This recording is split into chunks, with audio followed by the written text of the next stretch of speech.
Sorry about that. Going the wrong way there. Howdy, folks. Welcome back.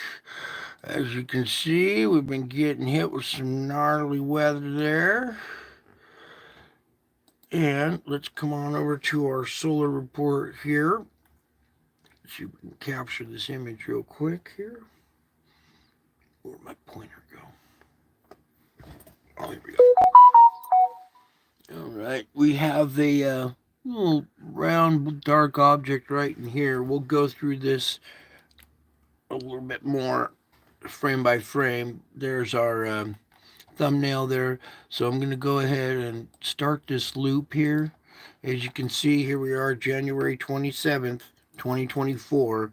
And even though the GOES X-ray flux looks like there was nothing going on today, the satellite looking at the sun tells you the real truth. All right, so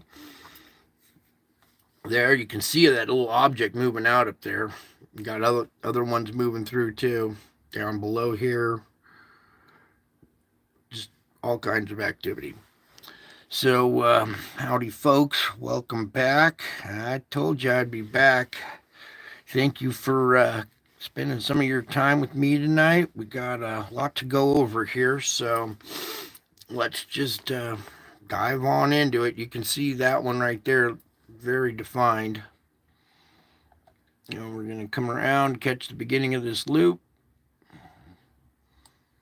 Boom. Right there. All right, let me get it all positioned for us. Okay, opening frame, the 27th, starting off really quiet right here, right? So we progress through something going on in there. But then we have this blast coming off the top in between our two spires right here.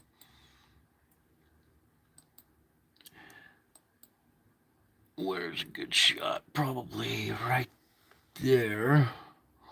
Let's see if I can capture this for you guys here. Right up here at the very top. Right in that area. This almost could be a trailing image or something, but I'm more concerned about this ghostly round one right there at the leading edge. There seems to be one here too. You can see its magnetic field kind of defined there. Hopefully you guys can make that one out a little bit. There you go. That's a little bit better. So that's the instigator for that blast, or instigators. All right, so there we are. Let's move on with our next blast as that moves on out of frame. You can see the trailing end right here, this teardrop effect. You can almost make out this round or something maybe right in there. Let me back up a frame.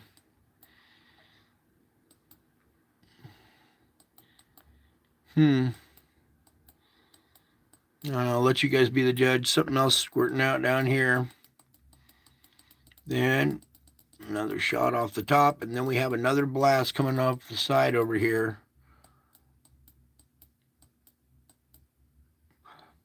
Ooh, right there. There's a shot of it.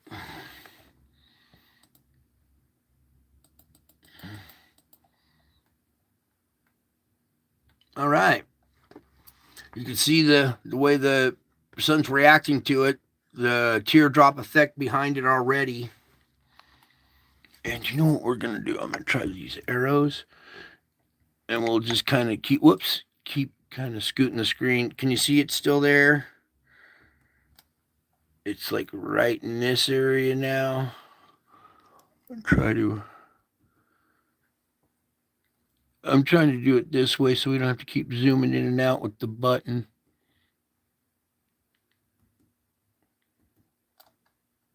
And then there's a secondary blast behind it right here.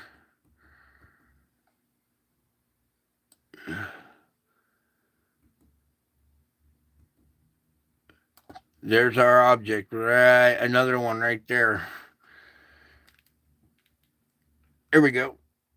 You see it now? Ooh, it looks like there's another one right there as well.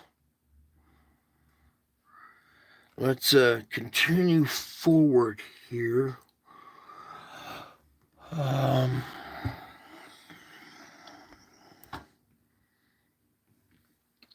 Hang on, let me try it back this way again.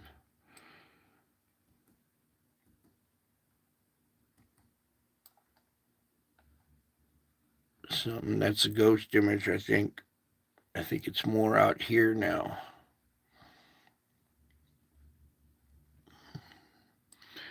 Bear with me here as I'm just kind of doing it a different style this time so we don't have to keep zooming in. Then it appears we have another one right here. Let me back up a frame here. See this thing coming out right here? This next wave coming from this one?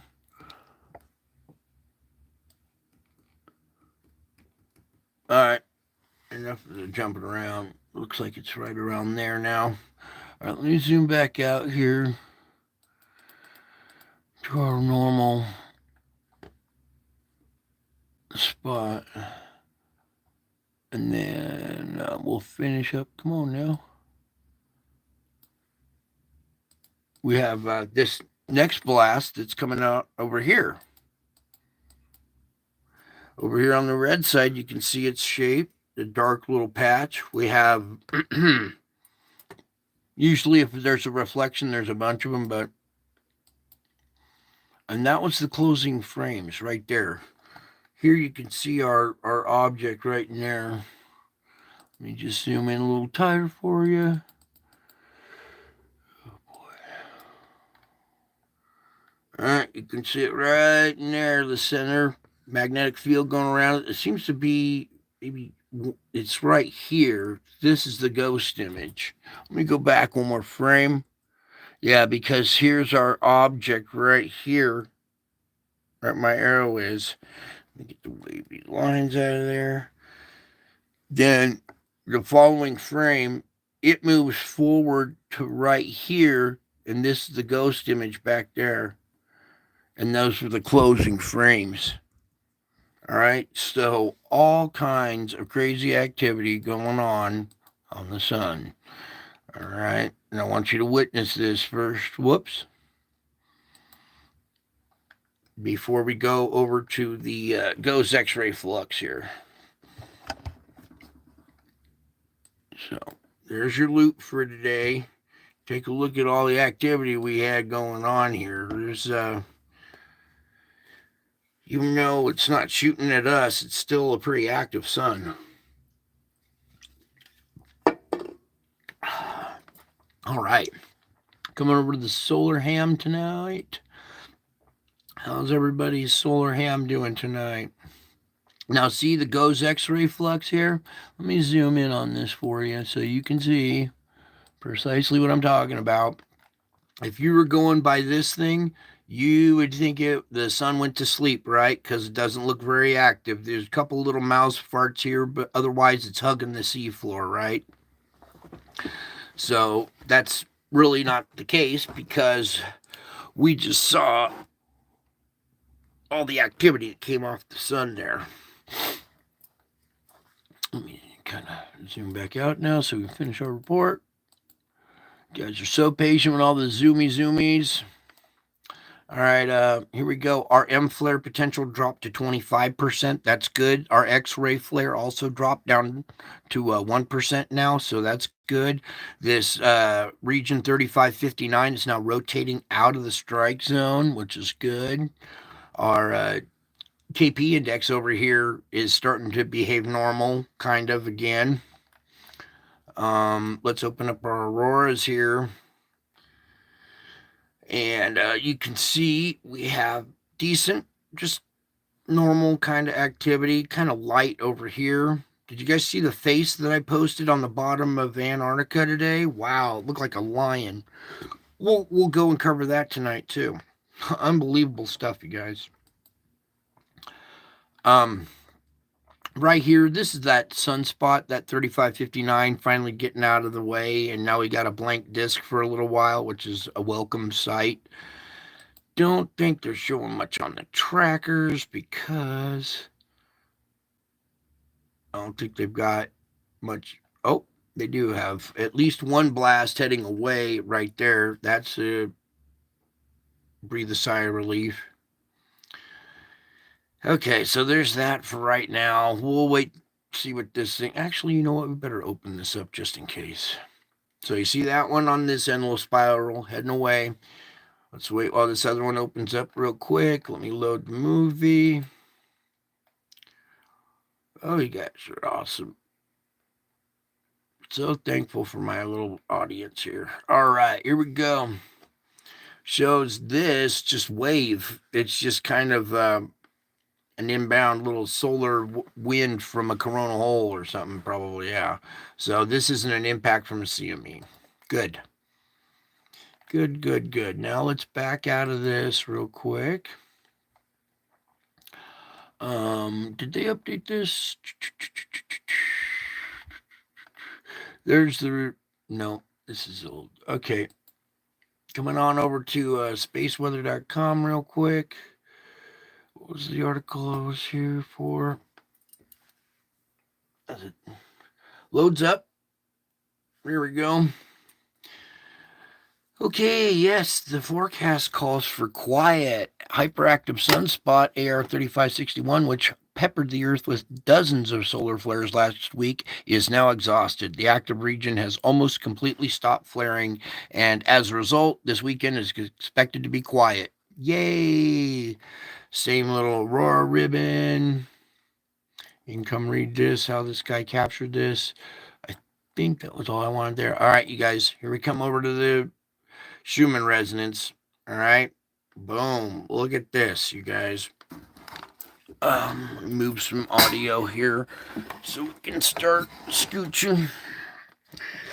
This was almost going to be tonight's thumbnail, and I was going to name it something different. But let's just kind of get closer to this.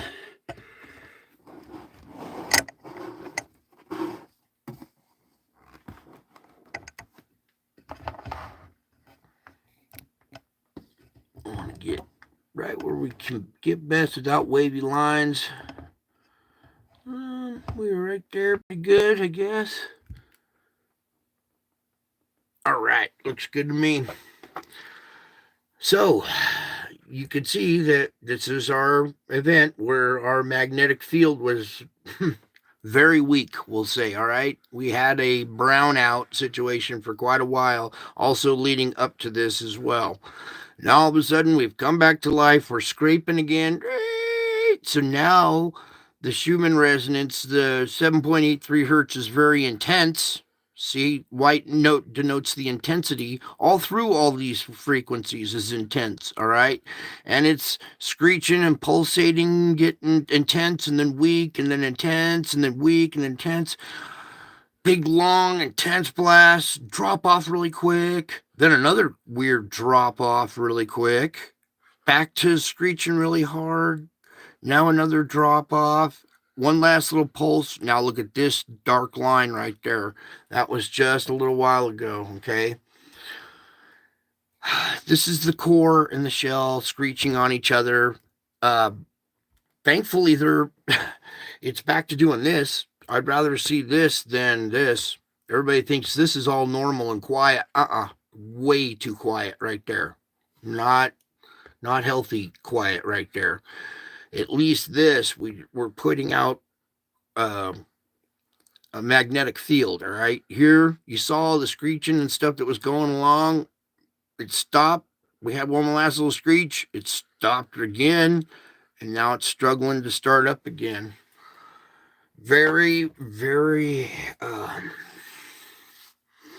disturbing evidence of what is going on here, all right? And when you guys kind of understand what we're looking at, this is can be a little intimidating, a little scary. But we got serious issues going on down at the core level.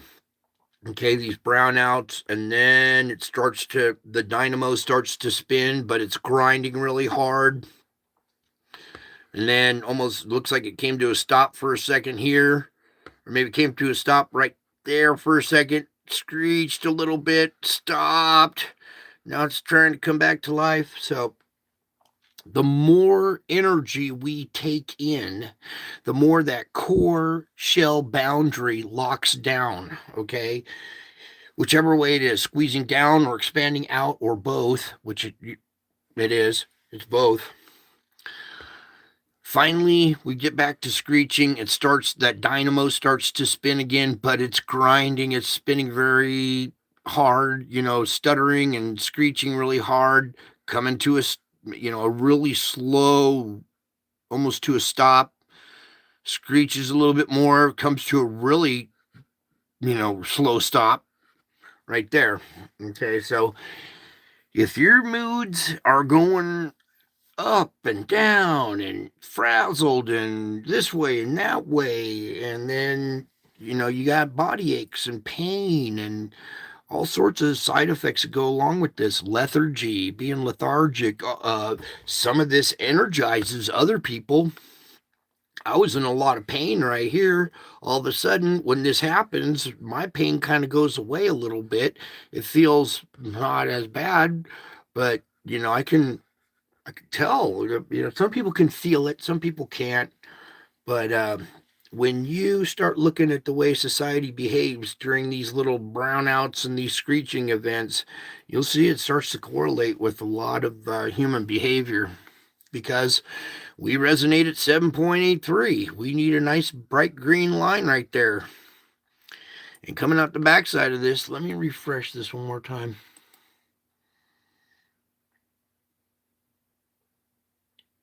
Oh, well, not much more. There's a little screech line right there. See this last little screech line? So it's really struggling to start spinning normally again. All right. Now, coming on over here to this. I don't know if this has changed much now. Let me take off the wind here. Yeah, it has changed. So what I'm going to do here is go back. This is 1 hour. No, that's 8. I'm going to go back 1, 2, 3, 4. It's about 5 hours now. Oh, here it is.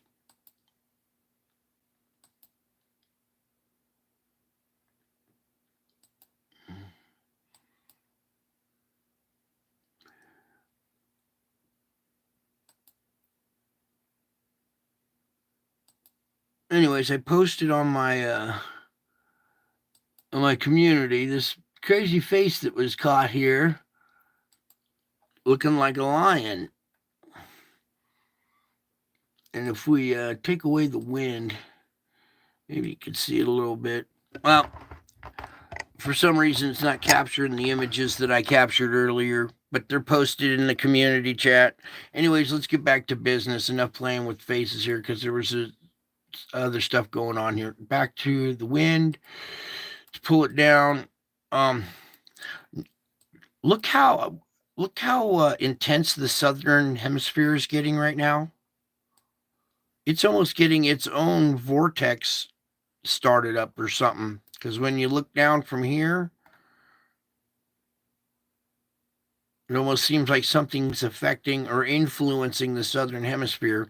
And when I did this and I looked down here, there was this strange little face that appeared here. Let's see if we can capture it one more time here.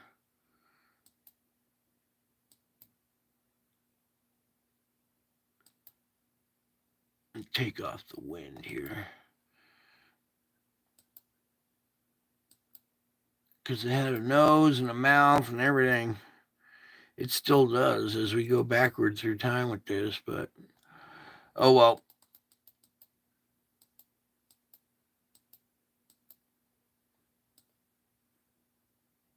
Oh wait, it's this way. I have it upside down. That's why.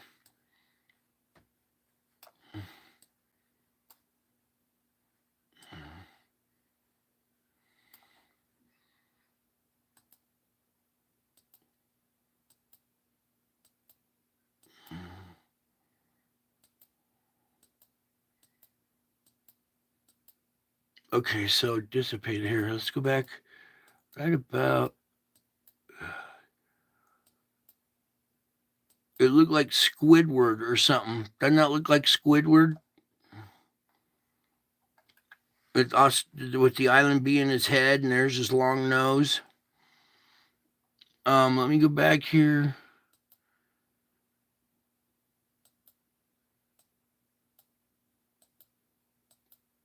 Where was it? It looked like a. It looked like a lion that I posted in the community here. Anyways, you can come over here and mess with it. I was trying to capture it again. Yeah, it was upside down. That's the problem.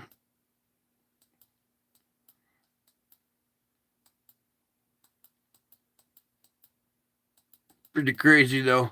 All right. Anyways, let's get back to. That one looks a little weird here. Whoops. Right there, I think. Huh. Here, we'll put the wind back on.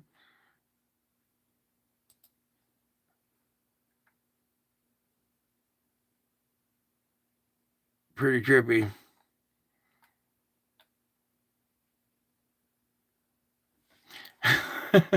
Sorry, I'm just having fun here for a minute here.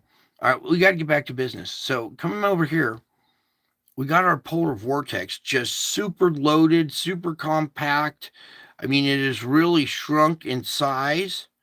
It is really, intense and, really wide, thick bands, but smaller, more compact, more organized. And then look at this, folks. Look at the height of it now from the border United States. Remember, it was coming way down here and stuff. Look how much it's retracted now.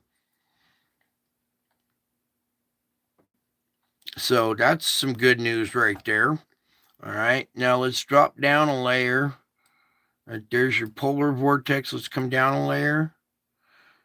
Take this away. You can see how the upper vortex is affecting this mid layer, sending a flow this way. Now we're going to drop down another layer to our upper jet stream. See how that kind of correlates with the middle layer? Here we go, West Coast. We have this stream coming at you, getting hit by this bump right here. This bump is whatever here is splitting this flow up, making it dive down and come at the West Coast. Also, the Pacific Northwest up there. It takes this really hard dive down here, avoiding Southern California a little bit and coming back up. Note how this cold air coming down and slamming with moist air coming off the Gulf. Here's this hot cocktail along the Gulf region right there. Gulf Coast region, I should say. All right, so that's your upper jet. We'll even go down just a tad bit more to the lower jet. Okay, so here's where your storm alley is going to be, right in through there. And then look at what's coming at the Pacific Northwest here. All right. So a lot of onshore flow here, a lot of moisture for this entire strip, this entire region. There's going to be a lot of flooding and landslides, just everything that goes with it. I mean, I don't need to list it all off. It's just going to be everything goes along with it. Oops. While we're here, we want to go. Oh, wait. I want to do the particles real quick. And we're going to come back over to, whoops, let's go to 10. And we'll come over here to our sand plume, our dust storm. Move this out of the way. All right, you can see that it's wind currents have taken this, it's wrapping it up. These currents are pushing it more back towards Africa, but the currents are also taking it straight up along this coastline now, the west coast of Europe here, from Africa on up. And look how it's coming into Great Britain and Ireland. Remember, I was telling you last night to watch out for this, because here it comes. And you can see that this particulate matter has made it all the way up there. And this is the 10 micron. Let's go down to the dust, all right, to see, even at this level, this is the yellow dust particulate. So this is going up and actually coming back down right on England up here and stuff. So there's your dust plume coming off of Africa, going out to the Atlantic, and then getting sucked up this way. It was also getting split apart, and some was going down here. Let me get back to the camera. Doesn't like this color that much, so I'd rather be at this one. It kind of gives you a little better feel of where this stuff is going right here. Let me put the wind currents back on here real quick. And it appears we have a little offshore flow that may be holding this up and keeping it from reaching too deep into South America there. It's these two different wind currents are backing it up. It usually comes across and goes up this way. It's being pushed on and buckling and going back up. Africa is about to punish what? Spain, France. It's already hitting England and stuff up here. In Ireland as well. Look, all the way up to Iceland. Iceland's not getting the dust, but it's up as high as Iceland. See what I'm saying? We want no wavy lines. Trying to get my audience the best images we can here. Take the circle out of there. All right, so there's your dust plume, your Sahara dust plume, way out of season. This is uncharacteristic right now, and this should scream volumes. Something's wrong with the Earth. This is not natural. This is not normal. Okay, and that's a big one. I mean, we don't even see this size in the summertime. If that's what we're seeing in the wintertime, what are we going to see in the summer? You know. Hang on a second here.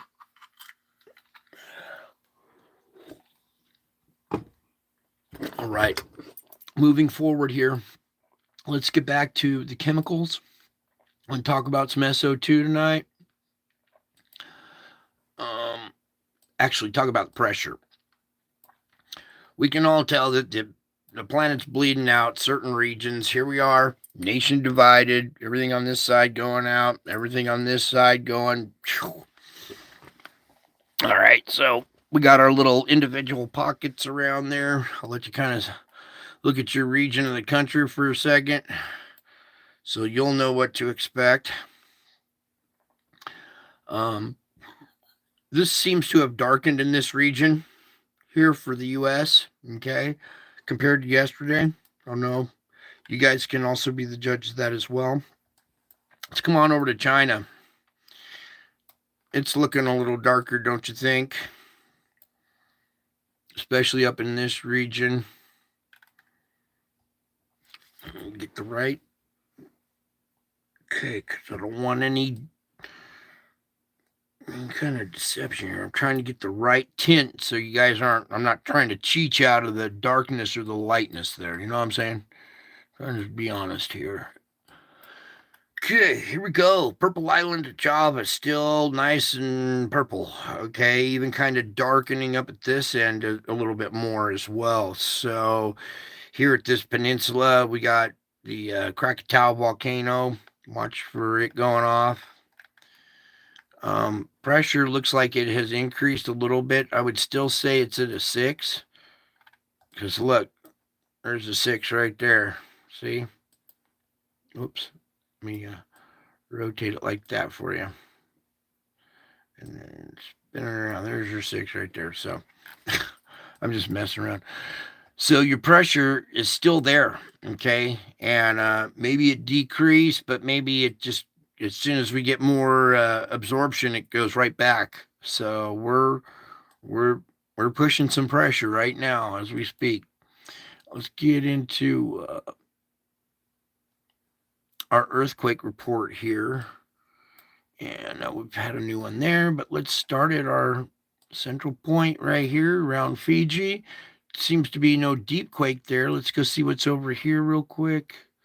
That's a 122 depth, but a 4.6 at 122.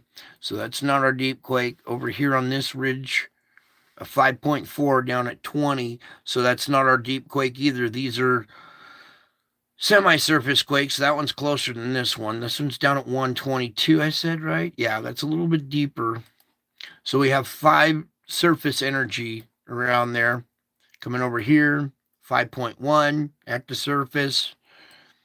Coming over here, 4.9 down at 147. Well, first of all, that 4.9, what do we do with nines? Yeah, and it's down at 147. Yeah, that's 5.0 energy right there. Coming over to this one, 5.4 south of Java. What were we just talking about? Pressure, Java. And now we have a 5.4 down at 10 right here, south of Java. We even have a quake right here, too. This one we were just talking about, this other 5, is right close to Java. Here, go back to that pressure. Come here, you. Okay, you see this down here at this end? This pressure down at these islands right down at this end? See, there's our quake right there at that end. Okay, what was the other one I wanted to do that to? Oh, when we get there. 4.8, right there at a depth of 10. Almost 5 energy right there. 5.0 down at 158 right there. Okay, so your 5 energy is creeping through the zone. 4.6 down at 179. Okay, that's your almost 5 right there again. Coming up here to Japan, 4.9 down at 72. There's your 5 again. 4.5 here in the Kuril Islands. We haven't seen much activity in this region in a long time. Usually it's just a deep quake in this pocket right here. So here we go finally with a 4.5 down at 53. That's a little stronger at the surface. Okay. Before we go over the garden hose, let's come over to China. 5.0 there. And it's a singular quake. There's not a quake swarm. This seems to be that 5.0 energy in the region going through the region, through its weak spots, right? Finding all the little weakest spots and pumping out a quake. Right here, 4.2 now on the other side of the garden hose kink. It actually pushed some pressure down into the Juan de Fuca here with the 3.3 here at Petrolia. This is down at 2.3. That's really close to the surface. 3.3 and a 2.5. Together, that's, 3.5, maybe 4 energy that got released there. You combine those together, some of that energy from, what was it? It came up here, 4 or something. Yeah, 4.2. You add these two together, it's almost 4.2. That energy transferred, came down, released right here at a fulcrum point, came down the San Andreas, a little further inshore, dumps off a 2.7, 2.5.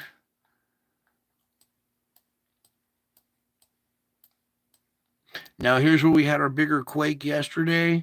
Now we have a 4.6 here, down at 76. 4.1 down at 666, yipe.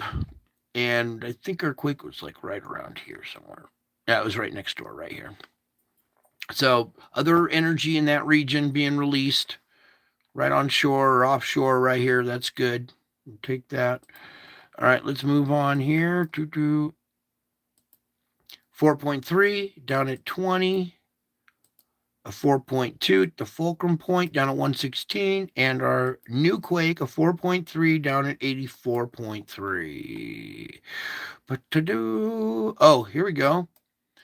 Greenland. What say we check out a diverse quake? A 4.4 down at a depth of 10. Was this? Oh, too bad we can't see under the ice right here, but I'm wondering if there's a volcanic feature nearby here, and this is on the flank of it, possibly, giving us an indication of magma on the move in this region. See how close it is to what's going on right over here? We don't have much activity going on here or down in this region where our other weak spot was going off. So now we're seeing backed up energy being released up here. New spot to watch, folks. Greenland, 4.4. I think we're good to go there. What was the thing we were going to show them with the gas again?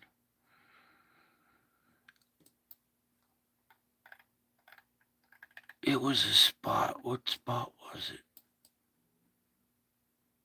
Oh, what was it? Oh, so yesterday's quake happened right here. And when we go to that spot, I forgot, it was after the show I looked at this. It was right off of, there's our slide point. It was right around here.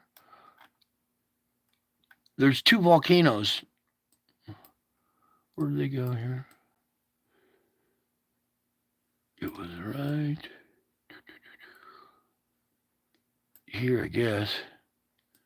We had two volcanoes just right next to it on the shoreline. Where did it go? It was right here. These two little volcanoes were there. It was right offshore right here, and these two little volcanoes might be coming to life or something in this region. As we back out, this is where that bigger quake was yesterday. But there were two little onshore volcanoes just right next to it, kind of indicating that this little thing might be coming to life as well. Some of these rumbles down below are indicators that, pressure in that area, and if it doesn't release enough through the earthquake, a nearby volcano might be the next release point. Ooh, look at this, 3.5 in Louisiana. 2.5 in Kansas. I know, we all know what that's from. Yes. Okay, we're good there. Let's come on over to the volcano report, get through this, because I got something very important to show you guys tonight in the spiritual report, and it's not for everybody, okay? You guys are going to really need to have your spiritual boots on, strapped down nice and tight.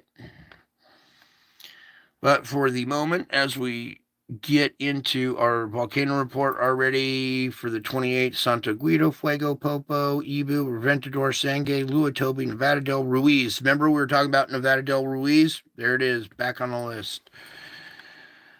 So here we go. Suano Tsushima. Flight level 04, so 4,000 feet. 7,000 feet. 7,000 feet for Luatobi, 22,000 for Popocatépetl, Santo Guido 15,000 feet, Fuego 16,000 feet, Nevada del Ruiz back on the list there, not available, whatever. 7,000 at 23,000. My bad, at Sangay, Reventador, Sabancaya, and that's just for the 28th. We're only like an hour into it. So let's go review what happened today, the 27th, or what was today, the 27th. Ibu, explosive activity continues, 7,000 feet. Explosive activity at Semeru to 13,000 feet. Where's Semeru? East Java. Okay, so Semeru on the island of Java, 13,000 foot blast. Why? Because we have all that pressure right here underneath Java. Okay, bingo. Now, come back. Here we are, 13,000 feet at Semeru. Popocatépetl, 20,000 feet there. Santo Guido, 15,000 feet. Fuego, 15,000. Notice a lot of these are above 10,000 and 20,000, some of them. Sangay again. Reventador, 15. Sangay, 20. Reventador, 13 or 15. Here we go. Sabancaya, 24 1,000 feet. Okay, and that was basically it for today. Let's come on over, get the forecast going. All right, Lord, give me strength. Give my audience strength, Lord, to make it through this. Let's just get the loop playing. That thing's moving on out. We got storm after storm hitting the west coast now. They travel across country. They pick up moisture from down below. So not a lot to do day by day. You kind of see these waves coming in and rushing across the country here. We will go in just slightly here. Boom, that's the very end.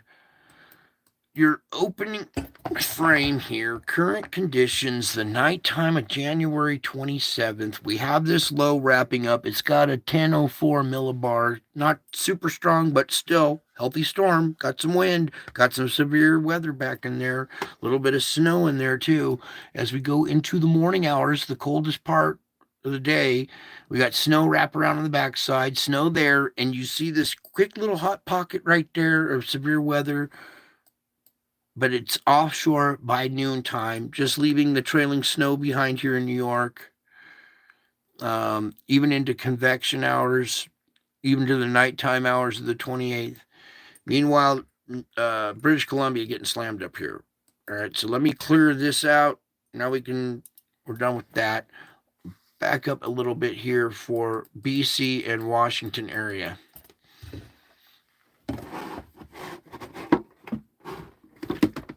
Give me. All right. Sorry. Trying to get it better for you guys. So thank you for your patience. All right. Current conditions now. Again, here in Seattle, Washington area, severe weather hitting this Puget Sound region right now. Whoops. Yeah, right now as we speak. Moving a little deeper on shore through the morning hours of the 28th now. Here we go into the noontime. The end of convection, the nighttime now of the January 28th. Severe weather returns in the nighttime. Even going into the morning hours of the 29th. Noontime. Convection. The morning hours again getting severe, the nighttime, sorry. This is 10 p.m. Pacific time up here. So 10 p.m. nighttime, the 29th. Severe weather again up there. That's the morning hours of the 30th. Noon, convection, nighttime, as you see this creeping on shore with severe pockets in it. It blossoms in the morning again with this blossoming in the morning. And offshore Oregon, Washington right there. Slams into the coast by noontime the 31st here with severe weather all up and down the coast. Really kind of severe in this area. This will be the end of convection, the 31st. So the whole West Coast is going to be under the gun the 31st, starting from the night before as it comes on shore, intensifying by morning through the day, into the night, or that's the day still, into the night as it kind of moves down the West Coast. Watch out, everybody, in these hills right here. There are going to be mudslides and all kinds of the surf, the onshore flow that this is going to bring with it is something else to watch as well. I showed you those, hopefully you guys saw those rogue waves I posted in the community.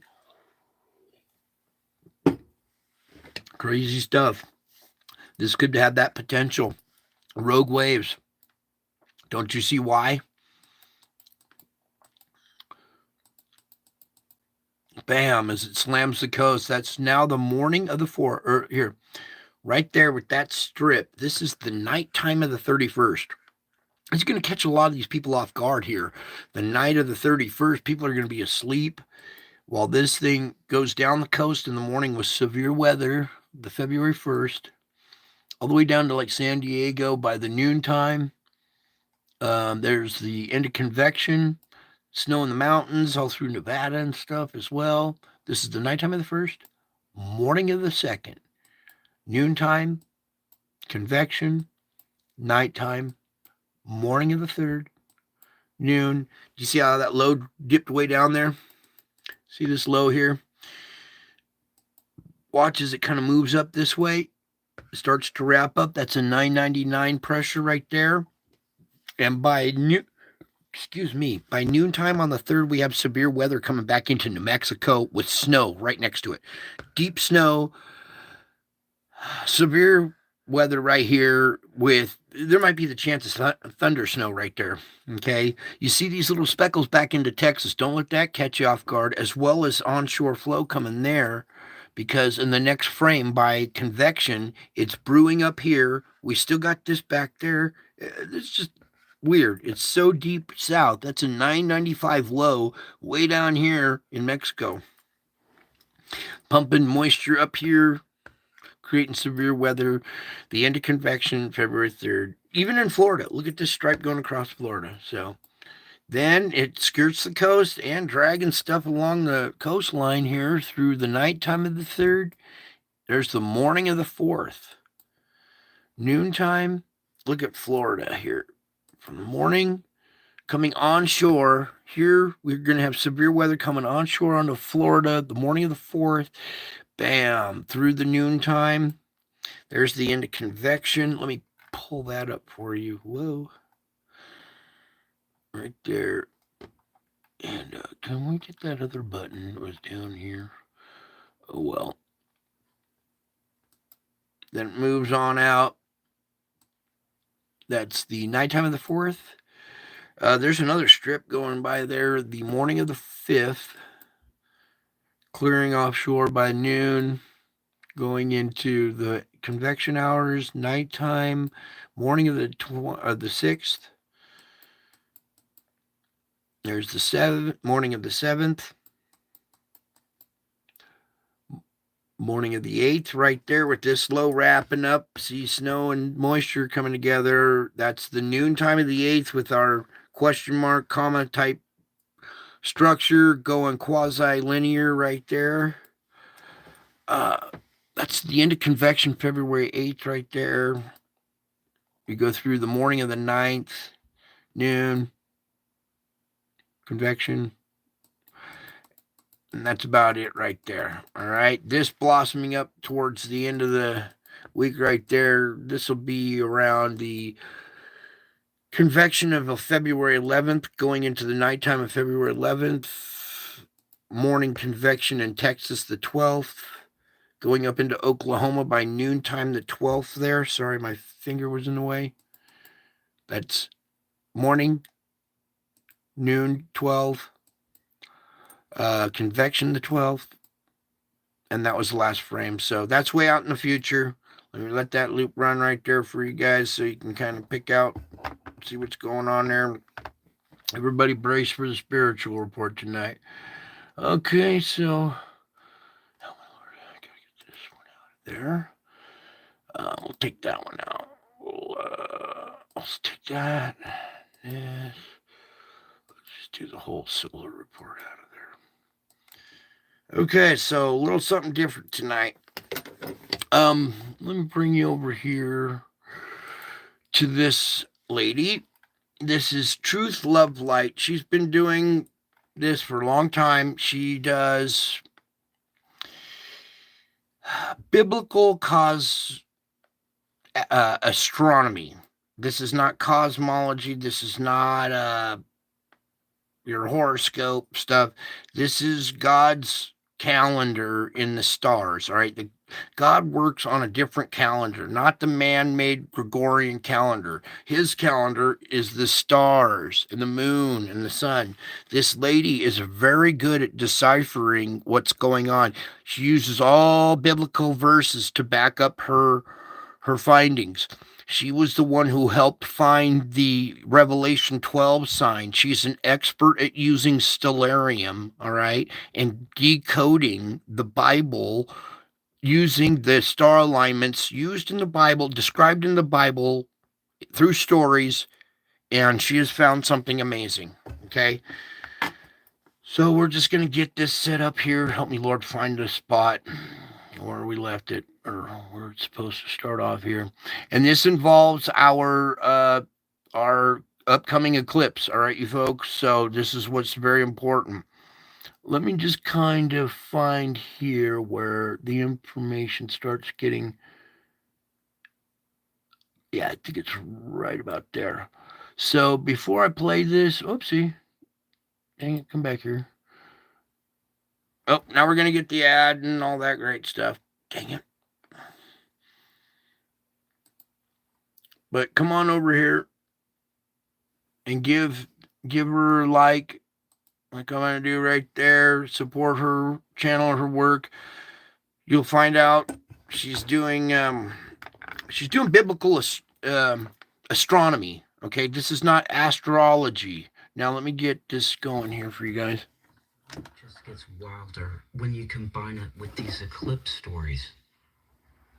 The characters in our story in the heavens are the sun, the light of the world, which would of course be Jesus. We have his messenger, which everyone knows is Mercury, because Mercury goes really fast, running out ahead of the sun to pave the way, as if wings on his shoes. Saturn is the sun's adversary, or Satan. And on the 28th of February, perhaps at the rapture at sundown, they are all three standing together at the waters of Aquarius, with Mercury and Saturn in exact conjunction. Together, the wheat and the tares, ready to face the flood of trouble. As Aquarius pours out his waters across the horizon. I'm going to have to go back into Revelation and tear it all apart yet again to see how what John is saying might line up. Is that better? You guys see it a little bit better here? At the same moment, at sundown on the 28th, the moon, which is the bride Israel, is right in the star of Spica, which is the harvest star. Beginning Passover of 30 AD, when I think they were rolling that stone over the grave. All right, now listen here. And all this ties to the Revelation 12 sign, and all that I think John was seeing. Like I've talked about before, several Revelation 12 signs.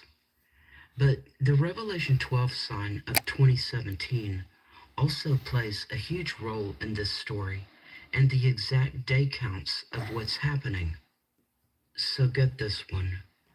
When does Saturn's Satan pass through the waters of Aquarius and the flood of trouble?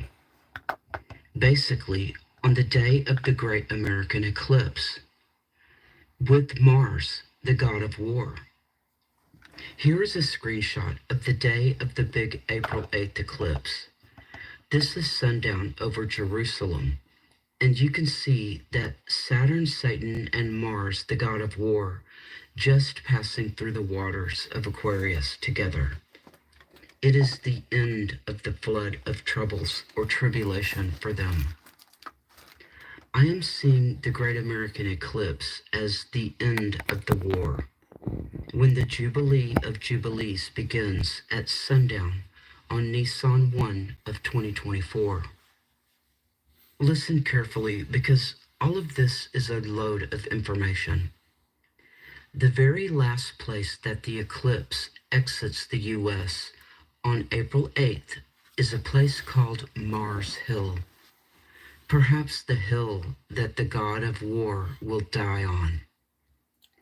The very first place that this next eclipse will enter the United States is called Eagles Pass, where the eagles gather. The very last verse of Luke chapter 17, after Jesus tells them about the rapture, one being taken and one left behind. Well, I'll just read these last 4 verses as Jesus tells them about how the end of days and the coming kingdom is going to go down. Luke 17:34. I tell you, in that night there shall be 2 men in one bed. The one shall be taken and the other shall be left. 2 women shall be grinding together. The one shall be taken and the other left. 2 men shall be in the field, the one shall be taken, and the other left. And they answered and said unto him, Where, Lord? Which is kind of an odd question. Where, Lord? And he said unto them, Wheresoever the body is, thither will the eagles be gathered together. This is a map of the 3 eclipses, so you can see just how close these places are together in Texas. These eclipses have been playing out an incredible story. Only God could do this. Listen Eagles closely. Pass, where the eagles be gathered, really is so close to Corpus Christi, which means the body of Christ, which is the center line of where the last eclipse exited the United States and where this next eclipse will enter the United States. But there is just so much more to this story. And it all just lines up so perfectly with the Jericho key that I'll get to as quick as I can here, along with the Revelation 12 sign and so much more. I don't know how many people realize this, but the very first place that the last eclipse, the wedding ring eclipse, touched the U.S. was a place on the Oregon coast called Reedsport, as in John was given a reed to measure the Jewish worshippers in the temple. It's also the 33rd state where 2 of these eclipses started. The wedding ring eclipse is when the sun and the moon, Israel, are exactly together on the ring finger of Virgo. Paying attention to that? Whoops. The marriage covenant between the bride, Israel, and God. People, this is too perfect. This was exactly 1 week after Israel was attacked. You hear that? And the wedding ring eclipse happened on the following Sabbath. As if in the storyline, John is told to measure how many worshipers are in the temple at that time, the Sabbath after the attack, calling out to God for help and salvation. It's the whole overarching story in the Bible. If the Jews would lean on God for their help, then he would win the battles. If not, they are on their own, and it usually didn't go too well for them. Do you see what I'm saying? I don't think enough people were really paying attention to what was happening that day. Israel was attacked, and the very next Sabbath was the wedding ring eclipse, with God and the moon, Israel, exactly together on the wedding ring finger of Virgo. On the wedding ring finger of Virgo? The odds of that happening are like zillions and zillions to 1. This screams God's handiwork. This woman has done her homework. She's very... Just keep listening. It keeps going. So here, listen. All of his marriage covenant. And at that very moment, the shadow passed over Reedsport, where John would take the reed to measure the worshipers, to see who was crying out to God for their salvation. And there is more. Look at this screen capture. This totally blows my mind. If John was in Reedsport getting his reed, then looking from that same spot on the Oregon coast, starting Passover of 2023, the first day of Passover, exactly the moment that the moon is setting in the west, this is what John would have seen from Reedsport. The moon, Israel, going down in the west, exactly on the ring finger of Virgo. The exact same spot where the wedding ring eclipse would occur. Again, zillions to 1, and it happens twice. Let me just back up again so we get it. Exactly on the ring finger of Virgo. the exact same spot where the wedding ring eclipse would occur 6 months later. I've checked out other vantage points of Passover of 2023, like from Jerusalem and stuff, and it just does not work out like this at all. I'll just explain it one more time because I've been posting the stories playing out in the heavens for years. Just let me pause real quick. I know this is getting long and drawn out. I'm trying to get. You guys need to know this background information for the final thing that she's discovered, okay? It's important you guys know this, so just indulge this for a minute. Also, I will post her site in the community. I've been trying to post links in the description, but you can't pick them up on a phone for some reason. So I will take this lady's site and everything, the link to her channel and this video. I'll put it in the community when I'm done with this, okay? So let's just continue on really quick because we're getting to her main point here. And what she's found is going to with the blood moons hurt. and eclipses and stuff. And it really is as above, so below. Looking from Reedsport, the first place that this wedding ring eclipse touched the U.S., the first time the moon goes down or sets in the west on day 1 of Passover of 2023. The moon is exactly on the ring finger of Virgo, and at exactly 7 a.m. too, on Passover 2023. Incredible. Like some kind of freaking signal. Yeah. Like, it's go time. It's go time. And these are just one of many signals that I've seen from God over the last several years. I posted some of them on my channel for years. If everyone is not familiar with the stories of the Great American Eclipses, they are so key to our day counts and our story of the end. This is a screenshot from Stellarium of the 2 eclipses. The first one was in the heart of Leo at Regulus, the king star. It was in the heart of Leo, the heart of the lion of the tribe of Judah. There was an eclipse in the heart of Leo. 33 days before the Revelation 12 sign. 33 days before what? Keep all this days Leo at Regulus, the king star. 33 days before the Revelation 12 sign. Wow. And keep all this in mind because it will come into play later when I'm talking about Jericho and our keys to what happened in 2017. The second Great American Eclipse coming up on April 8th, and when Saturn and Mars are going through to the other side of the waters of Aquarius or the flood. And 40 days after the Sun and Mercury crossed over and thus escaping, just as Psalm 124 tells us. This second big eclipse happens right on the cord that binds the 2 fish of Pisces together. Pisces is the church age and the fishers of men. God's ages on his clock last a little over 2,000 years each. And the church age is over.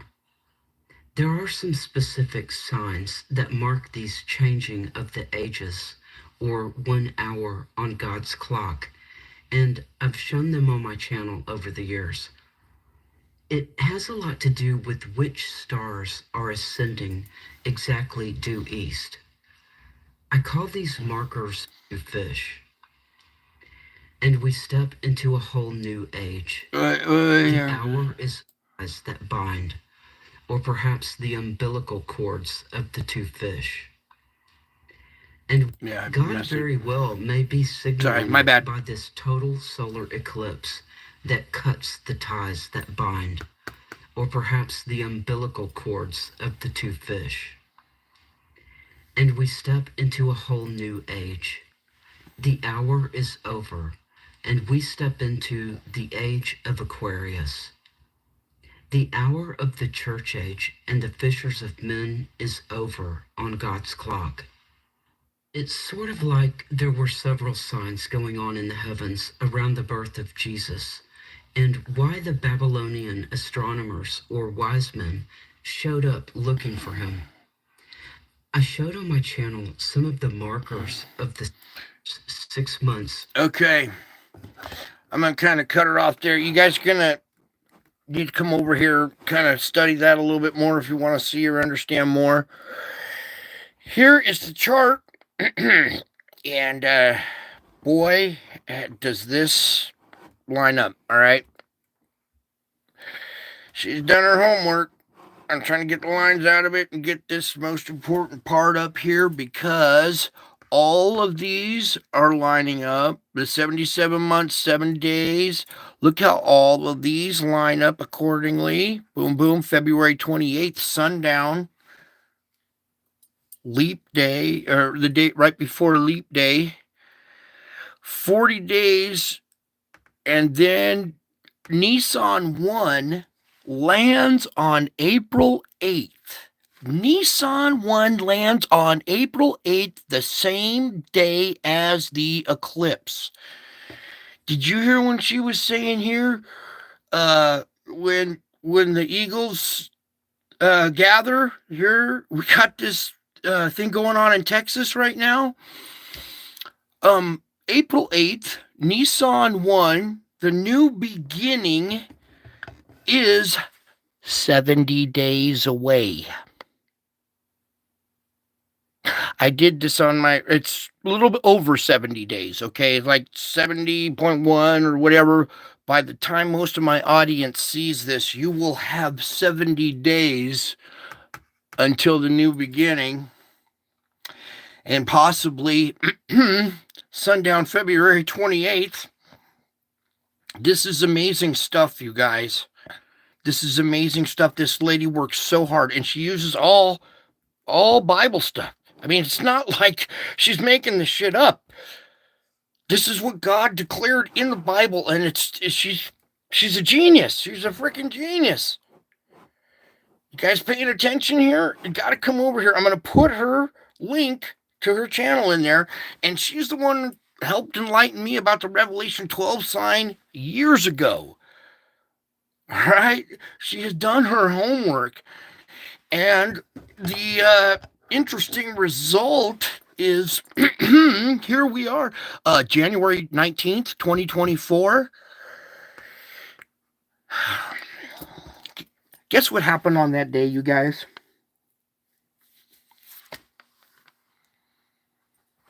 Guess what happened on this day?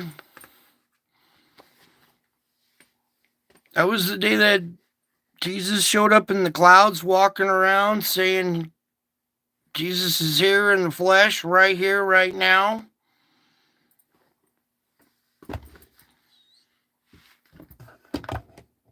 "70 days. That's why I titled this 70 days.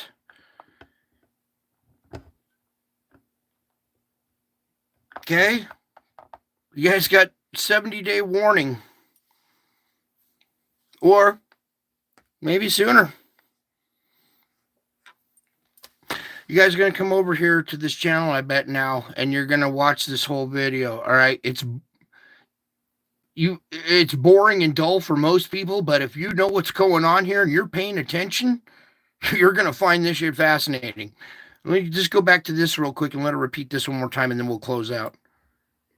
The very first place that this next eclipse will enter the United States is called Eagles Pass. Where's everybody gathering right now? Where's everybody knows what's about to go off here, right? You're all sensing it, right? Where? X marks the spot, right between the body of Christ and the Eagles Pass.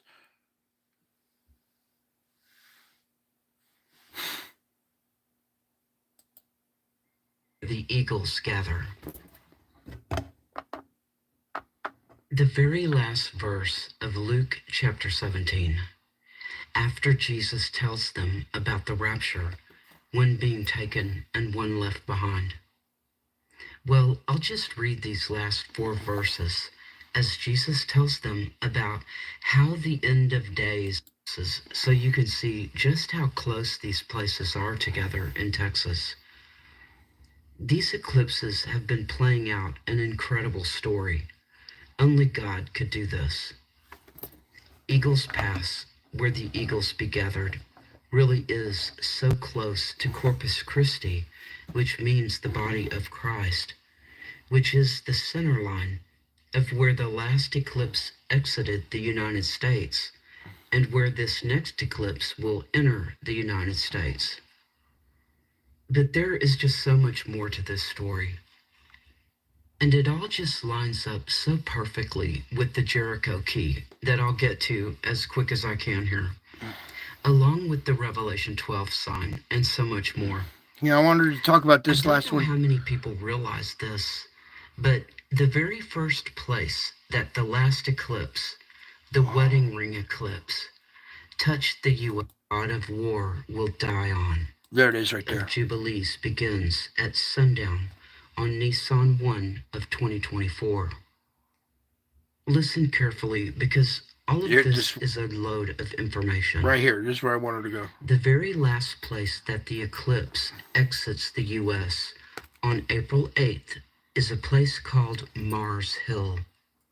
Perhaps the hill that the God of War will die on. How much devastation and destruction has happened up here in Maine in the last couple weeks? Remember, we've been talking about Maine and possibly getting out of that area and that region. Mars Hill, the hill that Mars dies on. This is a pretty profound revelation. And with what we just saw happen the other day, last week, I hope everybody just swallowed really hard right there and kind of take a breath there. Her channel is called Truth, Light, and Love. This one was called Rapture 77, the Jericho Key. Wait until you find out about the Jericho Key. The Jericho Key is what taught her how to decipher this. It's actually a decipher key. Wait till you find that out and you see how real this whole event is about to become here real quick. Another thing, everybody's talking about, oh, it's going to be great. We're going to go out. We're going to watch the solar eclipse, and it's just going to be this cool thing. What happens if a few days before, where's her little calendar right here? What happens if a few days before something happens right around here and everybody's terrified? It's 40 days from February 28th to Nisan 1. 40 days of Noah. Oh my God, this is just so much.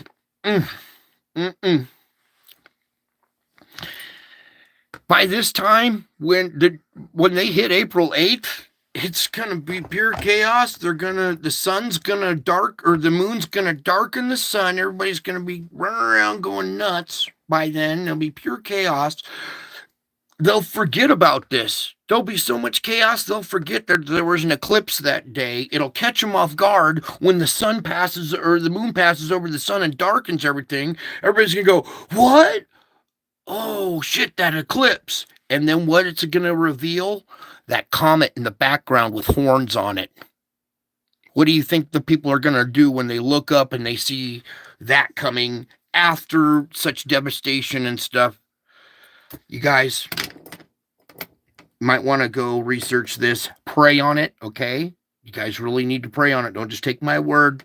You guys really need to pray on this. Go look into this and listen to her video. Go look at some of her other videos. This woman is serious. She uses biblical astronomy, not astrology. This isn't like tarot card shit. This is the real deal, baby. The real deal. And you better pay attention to what she just spelled out for you. Oh my God. 70 days. 70 days, you guys. I'm not saying it's the end. It's a new beginning. Look what this... This is incredible. Incredible. So like I said, I'll post this link in the community so you guys can click on it with your phones. I went to go tap on one of my own links I posted in the description, I tried to tap on that link today on my phone and I couldn't access it. So I'm like, all right, from now on, any links from now on are going right in the community. That way you can access them from your phone whenever. That's where we're going to start taking care of businesses in the community. All right.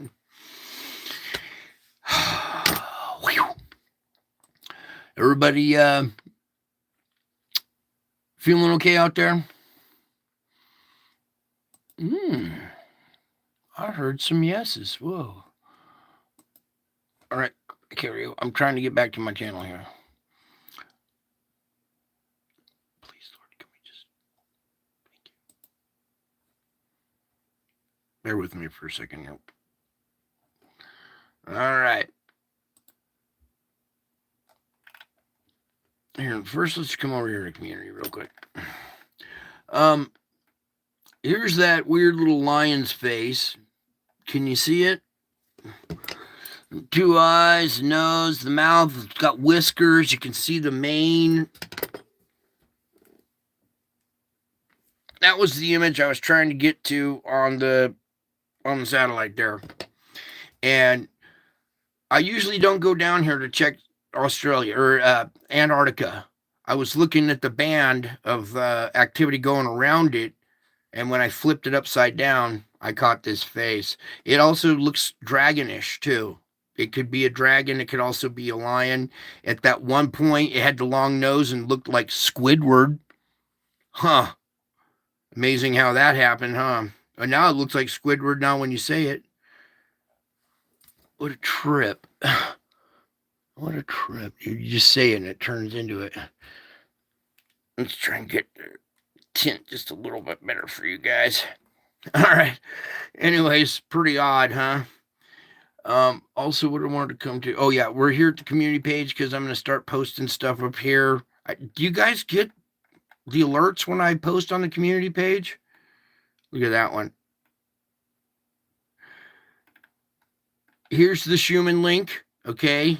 So now you guys can just click on this link right here and check the Schumann. So here's that rogue wave from 3 different angles. You guys should watch this. Really caught here. Let's just do that now. After the ad, of course.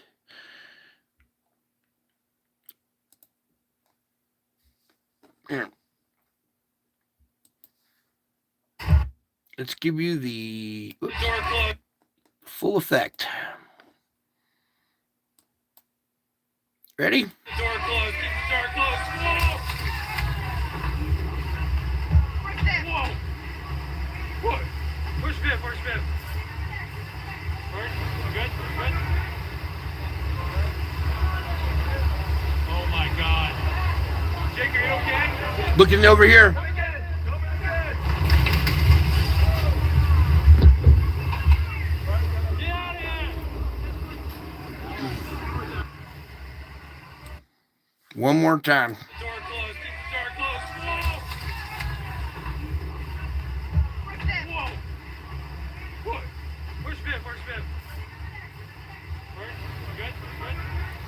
And watching this, watch over here. Oh my God.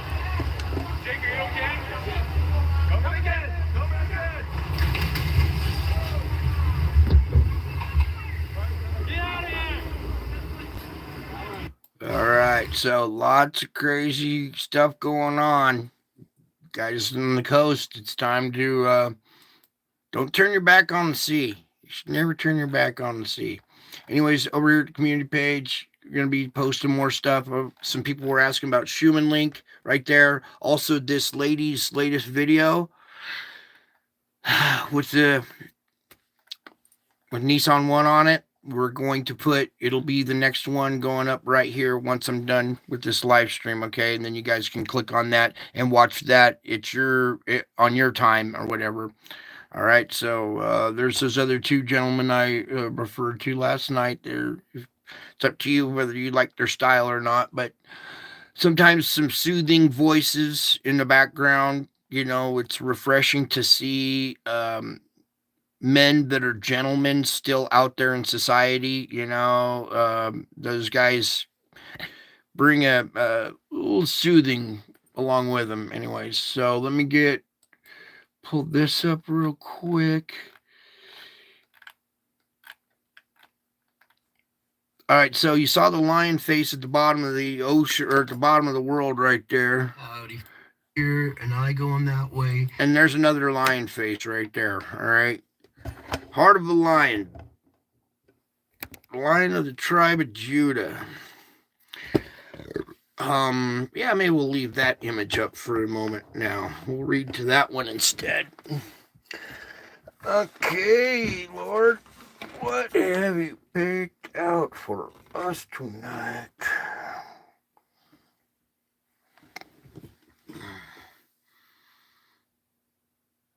Oh, good. You guys are chatting away in there. Good, good, good. All right, yeah, it should be joy here at this channel. When we see stuff like this, it should make you happy. That sounds crazy. It sounds odd, but when you're seeing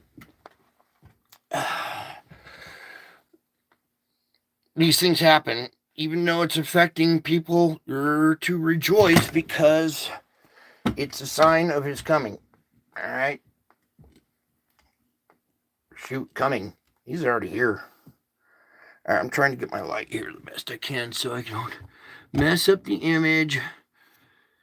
It's probably a good one to read to right there. Nah. Let's go back right here. Much rather. That's better. And in fact, maybe we won't even zoom in on it. Let's leave it kind of back a little distance here so you can see it a little clearer. Tilt your head to the right. And his face and his hair and his crown. Happened on Easter.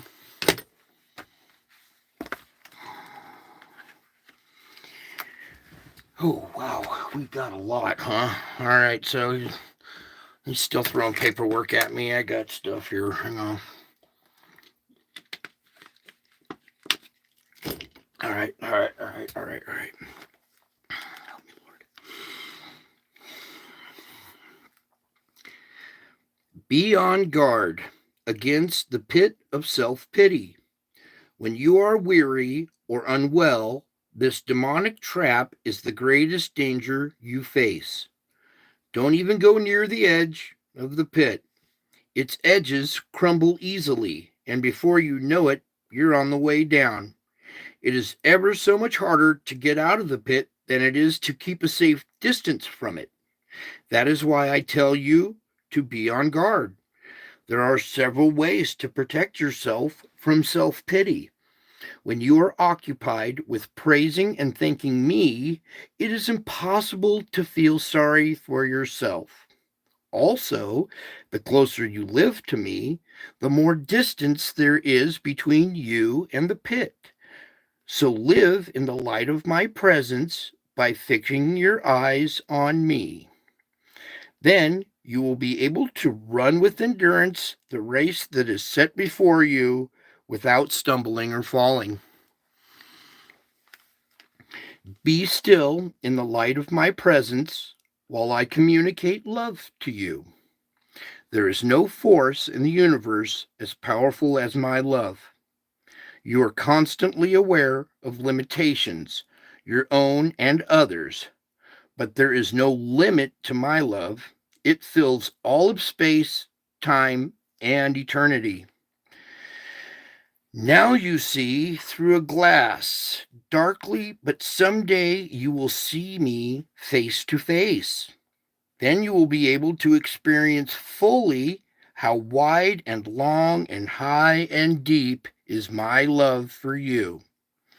If you were to experience that now, you would be overwhelmed to the point of feeling crushed. But you have an eternity ahead of you, absolutely guaranteed, during which you can enjoy my presence in an unrestricted ecstasy. For now, the knowledge of my loving presence is sufficient to carry you through each day. What's the other ones here? Okay. I give you my shield of victory. At my right hand sustains you. I won the ultimate victory through my sacrificial crucifixion and my miraculous resurrection. I did this for you, for all who trust in me as Savior God. I accomplished everything. Your part is just to believe that you need a Savior to pay the penalty for your sins and that I am the only way of salvation. Your saving faith sets you on a path to heaven. Meanwhile, my victorious shield protects you as you journey through this world. Use the shield of faith to stop the fiery arrows of the devil. When you're in the thick of battle, call out to me, "Help me, Lord. I trust in you." As you live in close dependence on me, my right hand does indeed sustain you, holding you up. I have indescribably great power, yet I use my mighty right hand not only to protect you, but to tenderly lead and help you keep going. Sometimes I even gather you in my arms and carry you close to my heart. Challenging circumstances will come and go, but I am constantly with you. I'm writing the storyline of your life through good times and hard times. I can see the bigger picture, from before your birth to beyond the grave. I know exactly what you will be like when heaven becomes your forever home, and I'm continually working to transform you into this perfect creation. You are royalty in my kingdom. The constancy of my presence is a glorious treasure that is underrated by most Christians. They've been taught that I am continually with them, but they often think and act as if they're alone. How this grieves me. When you lovingly whisper my name, drawing near me even in tough times, both you and I are blessed. Do you understand that? When you lovingly whisper my name, drawing near me even in tough times, both you and I are blessed. This simple prayer demonstrates your trust that I am indeed with you and I am taking care of you. The reality of my presence outweighs the difficulties you are facing, no matter how heavy they seem. So come to me when you're feeling weary and heavy laden, and I will give you rest. Whew. Thank you, Lord. All right, you guys, a lot going on. A lot going on and a lot going down. And let's just all take a deep breath, hold on tight to your foundation here, and just keep praying for each other's strength and endurance. I've watched several people change today in one day. All right, his hand is moving. People are changing so quickly now. They realize their mistakes and apologizing. I just saw like 3 people go, "I can't believe what I just did. I need to make amends and apologize and make a public comment or something in a public apology." That is an adult taking responsibility. And that's what those examples are what we need for America, are real adults taking responsibility for their actions. Okay, so I think that's it for now, right, Lord? We had notes. Oh, yes. On the notes, we're repeating the Pledge of Allegiance again, I guess. So here we go again with it. So I'll do it one more time. Listen closely here. I'll get my I'll sip of holy water there. So you don't pledge allegiance to an inanimate object. That's idolatry. You should be pledging your allegiance to your Lord and Savior who suffered so you can be forgiven, right? So I pledge allegiance to the God who rescued the United States of America. And in order for the Republic to stand as one nation under God, we need to be indivisible if we want liberty and justice for all. You hear that? We need to be indivisible. This is how we be indivisible. You cannot divide a family that's all following the right guy. We need to be indivisible, you guys, if we want liberty and justice for all. Do you hear me loud and clear? All right, I love you guys. I miss you. God bless you. And until my next show, I'll be back. I'm already back. Can't you tell?